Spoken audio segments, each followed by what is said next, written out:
The most important question here would be, I think this happens quite often, that a lot of customers have an installed base. They have a site that's in production and is delivering services.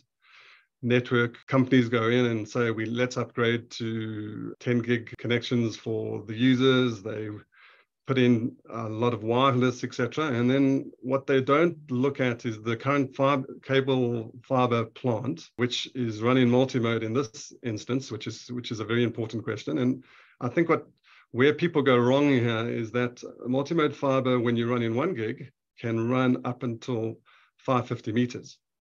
Now, when you're trying to put 10 times more data, so 10 gigs of data down that same fiber connection, unfortunately, it doesn't run 550 meters. It only runs 300 meters.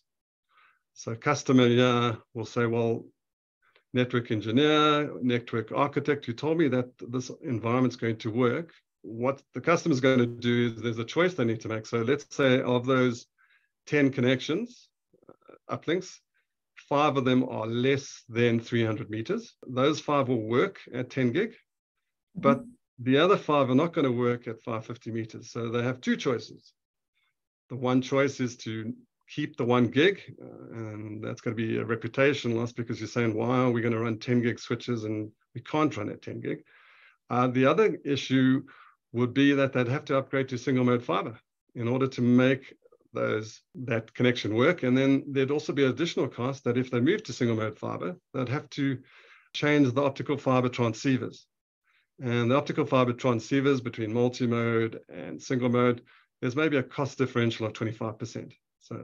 And the same customer would have to, if it's a large industrial site, would have to lay new fiber, which probably is going to be almost an impossible task if it's not planned. And depending if it's a live environmental site, it might not be that easy to do the upgrade.